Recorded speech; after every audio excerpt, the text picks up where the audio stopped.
Mémoire morte ROM, exemple de mémoire ROM. 3. Mémoire morte ROM. Les mémoires ROM, Read-Only Memory, ce qui signifie mémoire à lecture possible uniquement, sont également appelées mémoires mortes. Leur principale caractéristique est d'être non volatile. La cellule élémentaire d'une ROM peut être obtenue à partir d'une cellule de mémoire dynamique en substituant au condensateur un circuit ouvert ou une liaison à la masse. Il en résulte ainsi soit l'état 0, soit l'état 1. La figure 36 représente une mémoire morte à 16 bits. Chaque cellule de mémoire est formée par une diode et par un interrupteur qui est soit ouvert, soit fermé. Un interrupteur fermé mettra donc en contact électrique une rangée avec la colonne à laquelle il est raccordé, à condition bien évidemment que la diode qui lui est associée soit passante. Celle-ci sera conductrice si son anode est positive, ce qui nécessite la présence d'un niveau 1 à la sortie du buffer d'entrée, niveau donné par le décodeur dont la sortie sera 1, décodeur à sortie active à 1, pour l'adresse décodée. Un exemple est donné en couleur bleue figure 37, pour l'adresse 11 binaire. Le décodeur fait correspondre à 11 binaire la valeur 3 décimale.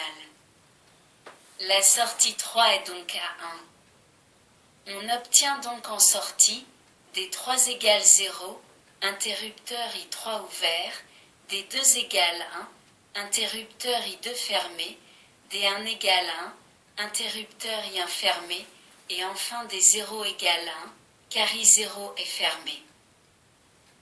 Nous voyons que les interrupteurs fermés pour les autres rangées n'ont pas d'influence car les diodes qui leur sont associées sont toutes bloquées.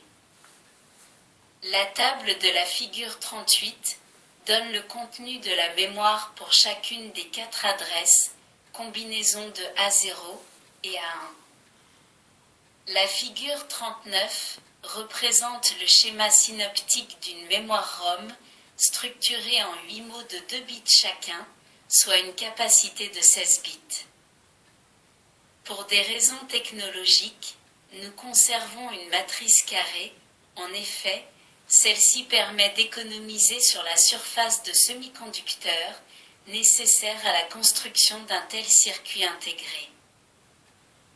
Les 4 bits, issus des 4 colonnes, sont envoyés 2 à 2 sur les entrées de 2 multiplexeurs 2 vers 1. On peut donc obtenir en sortie 8 mots de 2 bits en sélectionnant 4 rangées avec soit les colonnes paires 2 et 4, soit les colonnes impaires 1 et 3.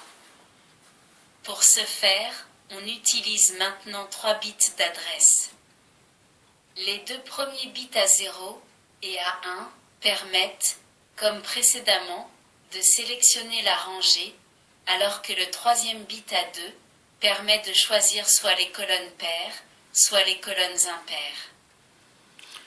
La figure 39 donne un exemple pour l'adresse 0, 1, 1, à 2 égale 0, à 1 égale 1 et à 0 égale 1. 0, 11 binaire est décodé comme 3 décimales et c'est donc la sortie 3 du décodeur qui est à 1. Elle valide alors les diodes de la 3e rangée à travers le buffer. Le bit à 2 étant à 0, le multiplexeur sélectionne les colonnes 1 et 3, colonnes impaires. On lit alors des 1 égale 0 et des 0 égale 1, itinéraire en couleur bleue sur la figure 39. La table de la figure 40 donne en fonction des adresses possibles, et ce pour la figure 39, les données contenues en mémoire.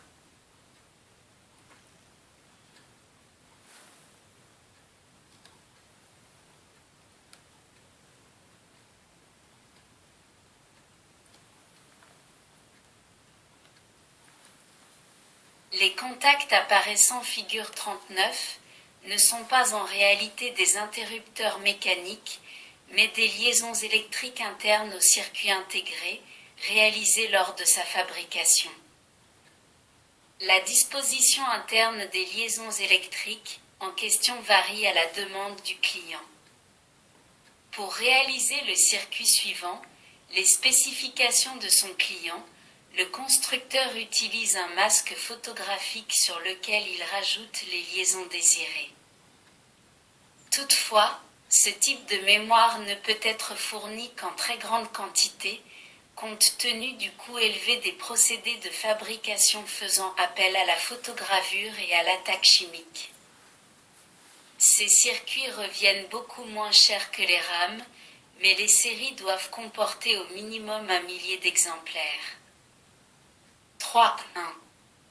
Exemple de mémoire ROM. Vous pouvez voir figure 41, le schéma synoptique d'une mémoire ROM de 32K de type MCM68 à 332 ainsi que son brochage. Ce type de mémoire comprend à l'intérieur du même boîtier le décodeur d'adresse et les buffers de sortie 3 états. 3.2. Utilisation de mémoire ROM dans les circuits combinatoires.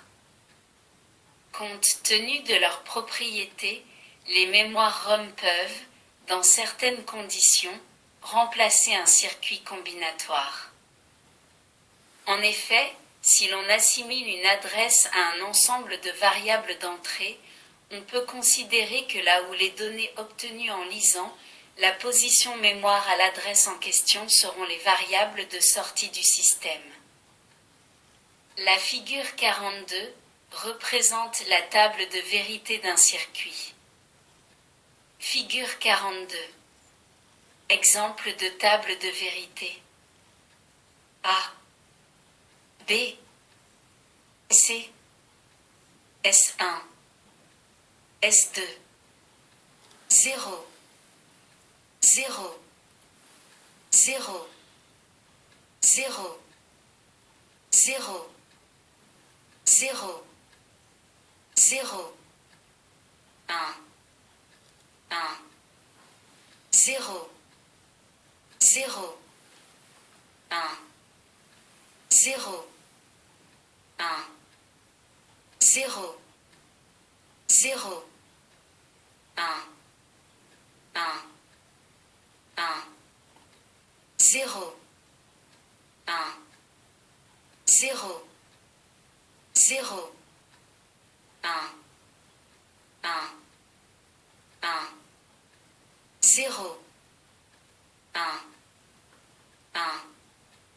0, 1, 1, 0, 0, 1, 1, 1, 1, 1, 0.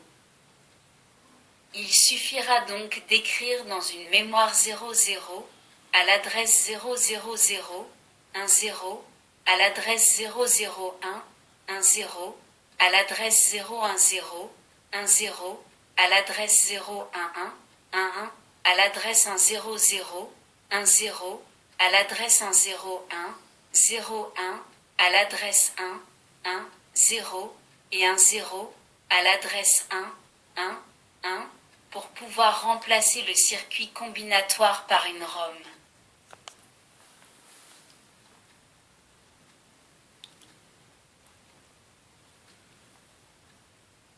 Merci de votre écoute. À bientôt.